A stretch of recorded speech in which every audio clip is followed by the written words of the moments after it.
J'ai un blocage. Et la personne dont on demande de bloquer. Ce n'est pas seulement une seule personne. Bon, alors, essaie de nous dire à quoi sert chacune des clés.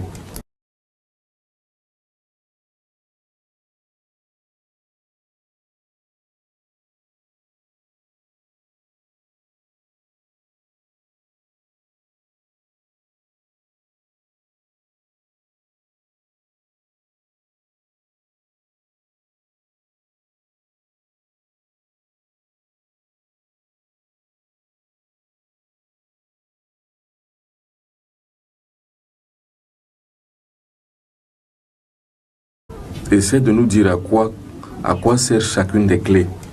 Les clés de blocage. Ça sert, il y a les cadenas. Oui. On peut te bloquer avec. Oui. Comment on fait pour te bloquer? On te bloque. Aussi les choses. Oui. Oui. Là, on va donner un peu la parole au père, parce que le père a été victime de ça.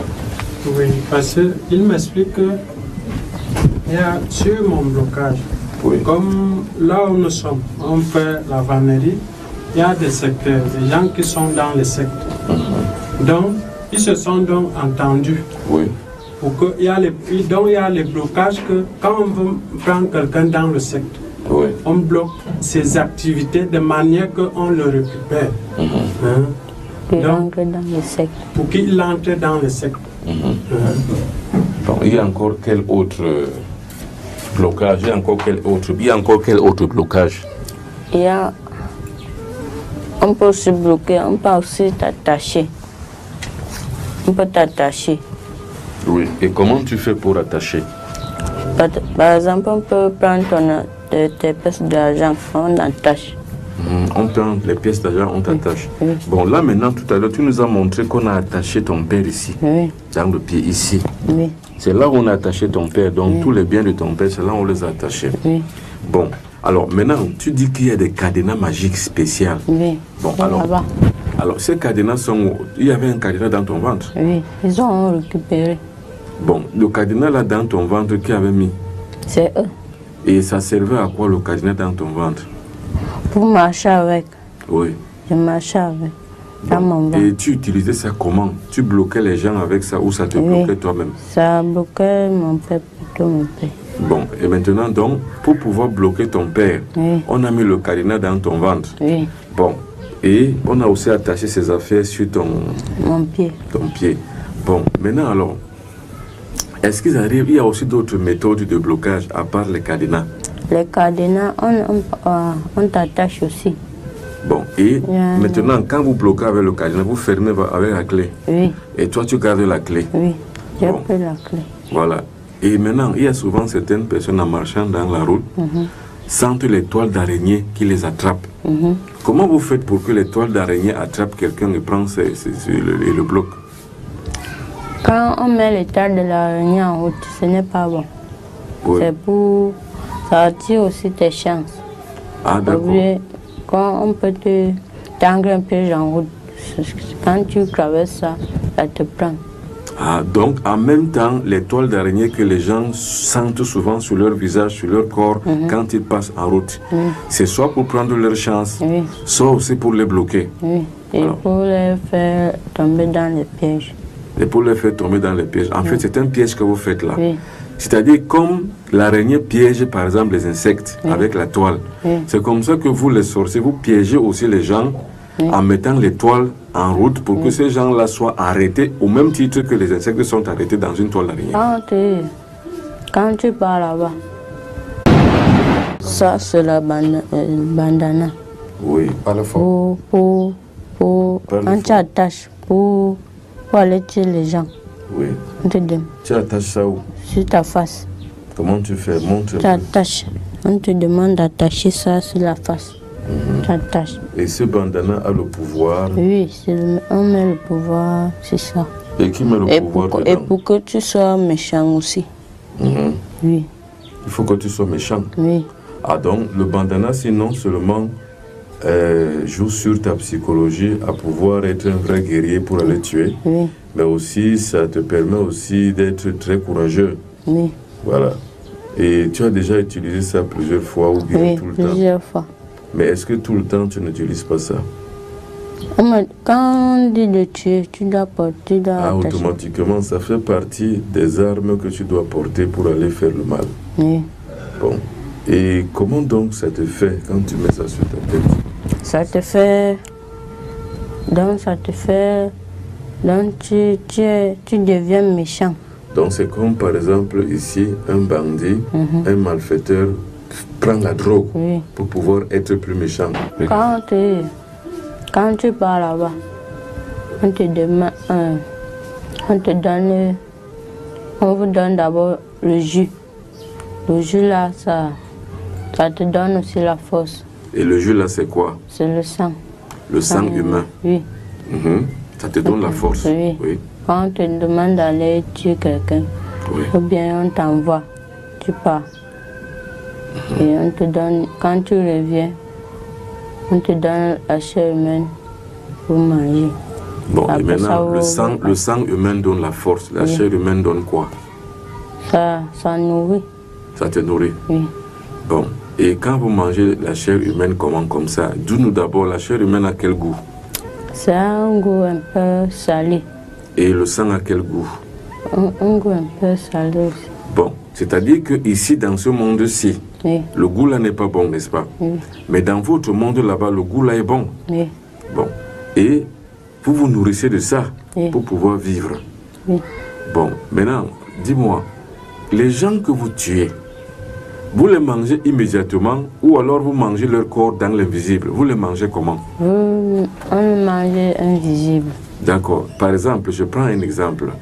Vous tuez quelqu'un. Mystiquement, vous lui lancez une maladie, il meurt. À quel moment vous mangez sa chair et buvez son sang? On mange d'abord sa chair avant de lancer les maladies. Ah, d'accord. C'est-à-dire que vous mangez d'abord sa chair.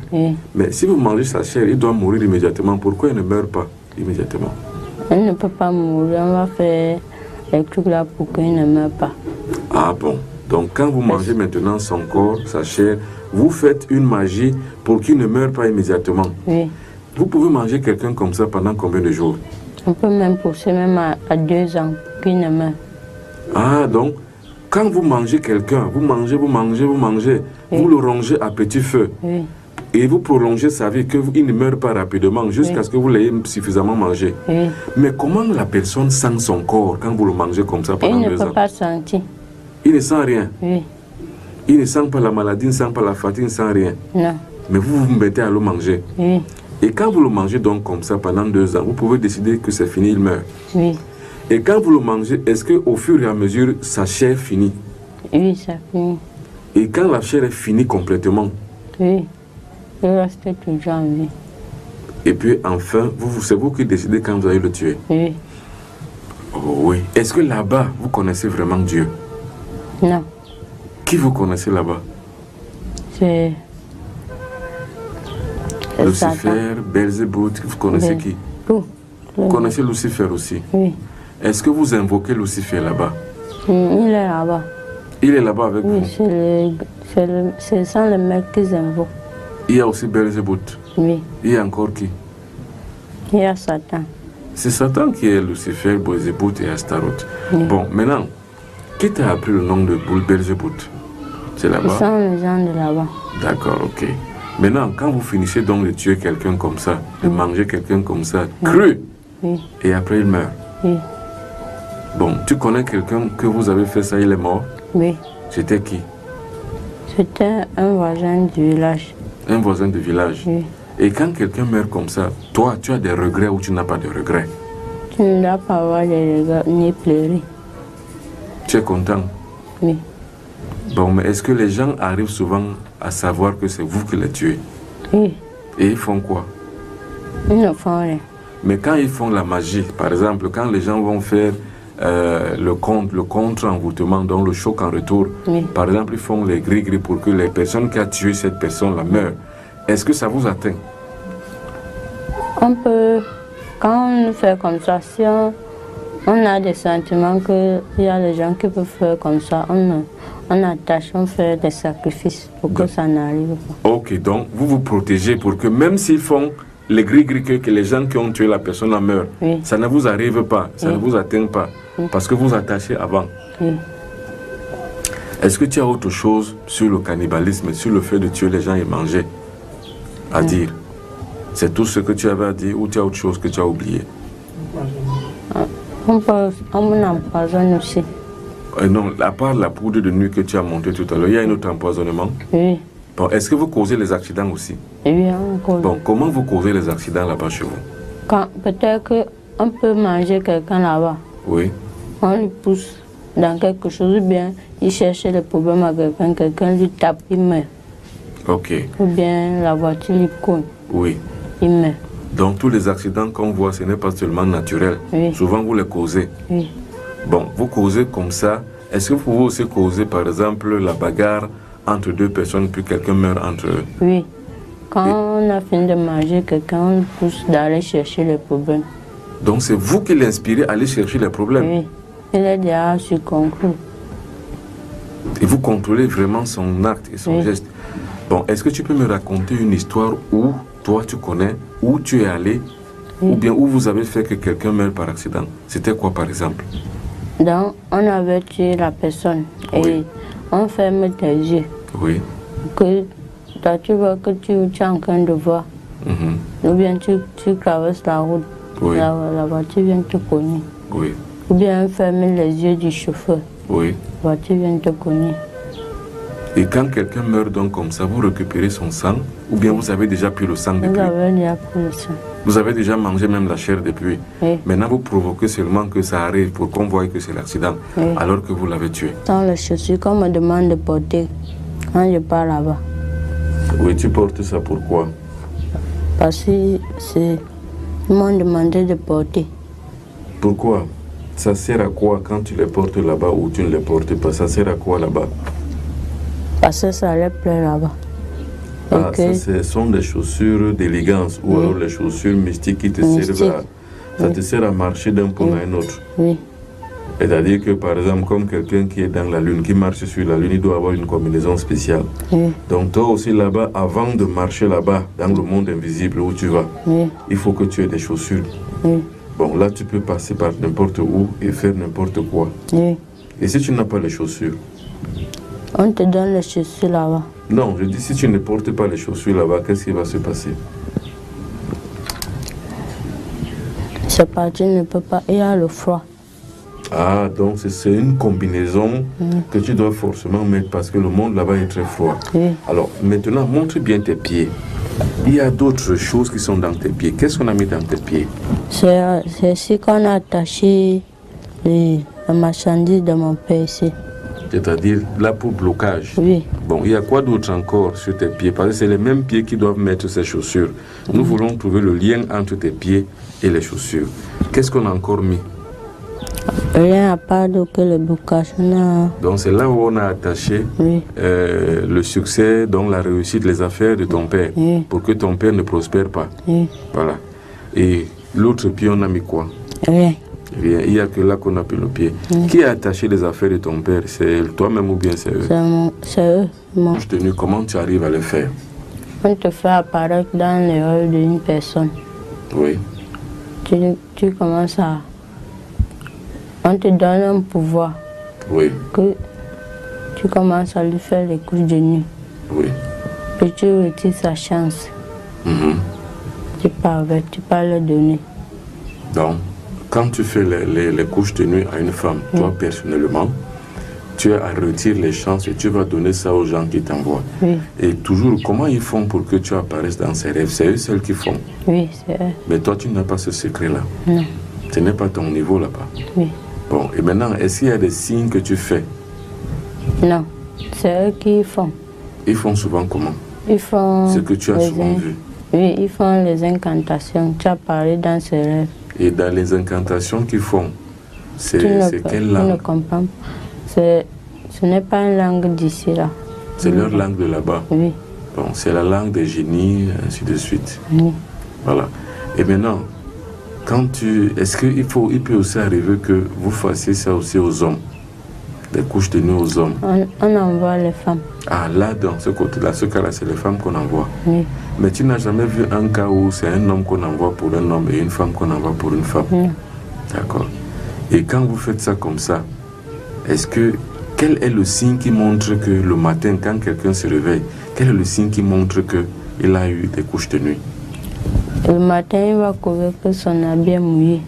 Voilà. Et quoi encore? Et qu'il est fatigué. Voilà. Et maintenant, une autre question. Est-ce qu'il arrive que, par exemple, toi ou quelqu'un d'autre est une femme?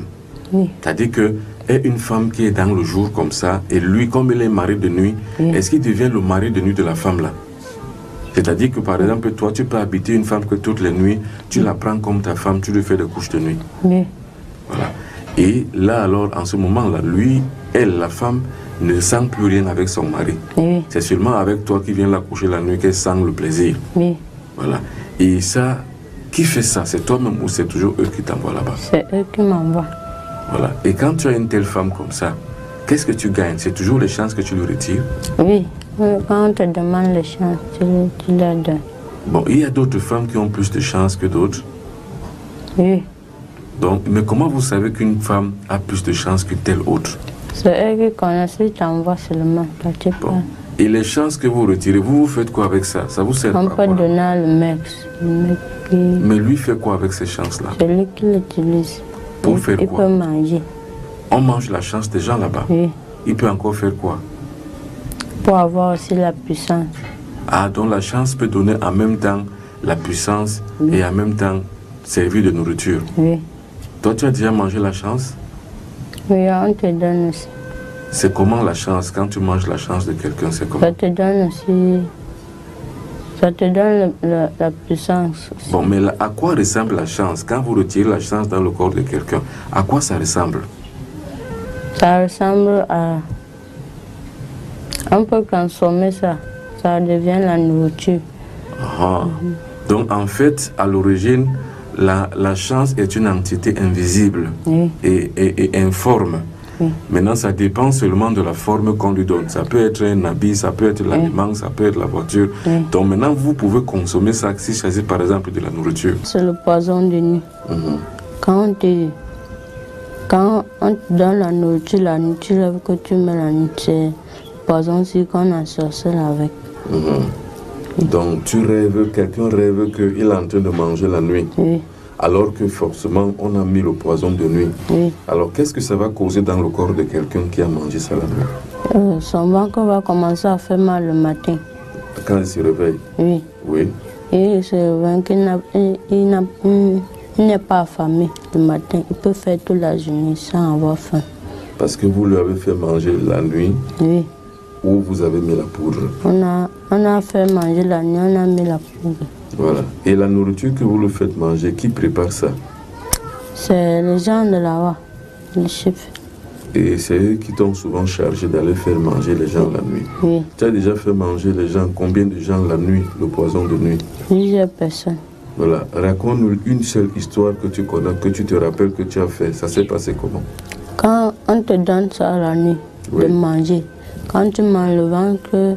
Non, comment on t'a donné la nourriture? C'est toi qui en donnes la nourriture à les donner? Ou bien c'est eux-mêmes qui font tu apparais, donc il faut que tu apparais dans les rêves de quelqu'un. Oui. Et quelqu'un rêve qu'il est en train de manger la nuit. Alors que c'est le poison qu'il a. Voilà. Mais comment toi tu fais pour apparaître dans son rêve? Ce sont les mecs qui font apparaître. D'accord. Il y a plusieurs maîtres là-bas. Oui. Ils te font par exemple apparaître dans le rêve de monsieur ou madame Y. Oui. Et une fois tu apparais dans ses rêves, tu lui fais manger la nourriture qu'ils t'ont donnée. Oui. Ou tu as empoisonné avec cette poudre. Oui. Et est-ce que cette poudre-là peut arriver à tuer? Oui, ça arrive à tuer. Quand on te fait déjà manger ça plusieurs fois. Oui. Oui, ça te fait. Il te souvient d'avoir fait manger plusieurs fois cette poudre à quelqu'un et il est mort? Oui. C'était qui? C'était quelqu'un du village, c'est tout. Oui. Il est mort. Il l'a mangé et puis il est mort. Ça, c'est le miroir de là on garde la porte. La porte, là on garde les morts. Oui. Donc vous avez un endroit où vous gardez les morts là-bas? des gens que vous tuez, vous avez donc une espèce de morgue là-bas où vous le gardez. Oui. Ou alors quand ils sont déjà pourris, vous gardez leur squelette là-bas. Oui. Et ce miroir-là correspond à la porte. Oui, la porte là, on les garde. D'accord. Et l'autre miroir, parce que tu as deux miroirs. Et l'autre, ça permet de tuer quelqu'un à distance, quand alors, tu le vois. Mets d'abord l'autre miroir à terre, voilà, celui-là.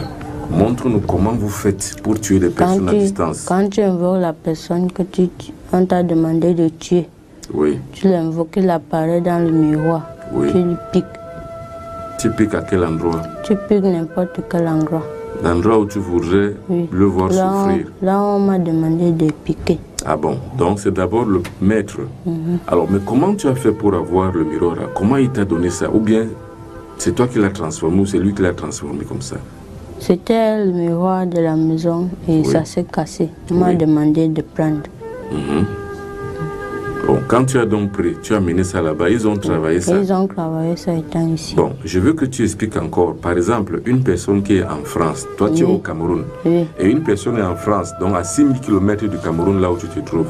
Comment tu fais pour le tuer? Tu l'invoques, on a rangé le miroir. Oui. Tu l'invoques, il vient. Et tu invoques, ça veut dire que tu appelles la personne. Oui. Son esprit vient. Oui. Oui, ensuite?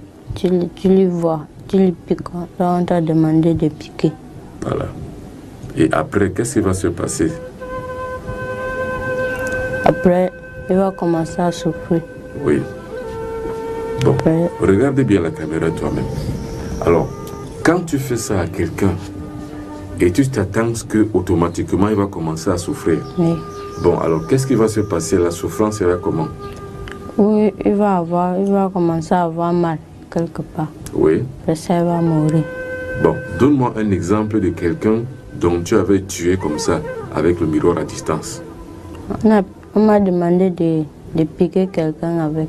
Quelqu'un? Oui. Il était où? Il était dans notre village. Oui. Il a commencé le père a commencé à pourrir. Il est mort. Tu avais piqué quelle partie du corps? Le pied, ici à la jambe. Donc le pied a commencé à pourrir. Oui. Le pied s'est infecté. On a coupé le pied. Oui. Oui. Oui. Il était mort. Et les maladies, comment tu lances les maladies? C'est toujours avec le miroir? Non. Vous lancez les maladies? Poudre. Alors la poudre là, on va la voir maintenant, mais pas pour l'instant. Une poudre, c'est invisible. Oui. Donc tu vois, il y a le miroir là, tu vois. Où est ce miroir là? Ici quelque. Bon, donc tu nous prends ce miroir là. Hein, vas-y. Parce qu'il va falloir que les gens voient comment ça se passe, afin que ça ne soit plus étrange.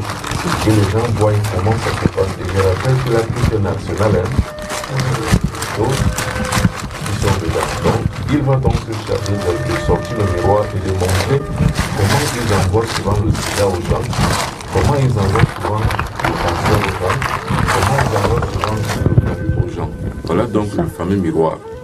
Alors, maintenant, dis-nous exactement comment tu fais avec le miroir, ce miroir-ci. Oui. Il faut que la caméra filme bien ce miroir. Tu vois quelqu'un. Oui. Tu l'invoques aussi. Oui. Tu lui lances la maladie. Alors, comment tu fais pour lancer la maladie? Tu prends la poudre là, tu lui lances à travers le miroir. C'est la même poudre qui donne en même temps le sida, en même temps le cancer, en même temps le palud. Alors, comment tu veux, par exemple, tu veux que quelqu'un ait le palud? Comment tu fais? Tu prends la poudre là, tu parles, tu lances. Tu dis quoi, par exemple? Toi, par exemple, tu dis quoi? Donc, on arrange. Le mec arrange ce qu'on te demande de faire, tu fais. Seulement, tu lances le palud. Bon, et tu as déjà lancé les gens le palud? Oui. Tu as aussi lancé déjà le sida? Non. Mais comment on lance le sida? On lance la même chose. Voilà. Mais tu connais quelqu'un de votre groupe qui a déjà lancé le sida? Oui. Il a fait comment? Il a aussi lancé comme on lance les autres maladies. Bon, et maintenant, quand il a lancé le sida, qu'est-ce qui s'est passé sur la personne? La personne a commencé à souffrir. Oui, souffrir du sida? Oui. Mais est-ce qu'on a pu le soigner? Non, on ne soigne pas. Donc même si on donne des médicaments, la trithérapie, les ARV, la personne finit par mourir. Donc il faut que tu apparaisses dans le rêve de quelqu'un. Oui. Quelqu'un qui est en train de manger la nuit. Alors que ce n'est pas un. Voilà.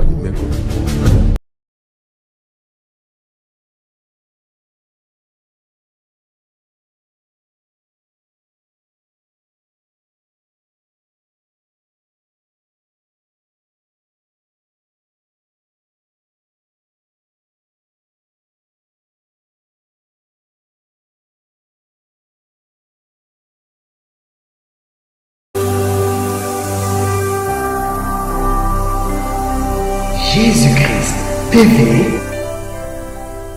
Vous connaîtrez la vérité et la vérité vous affranchira.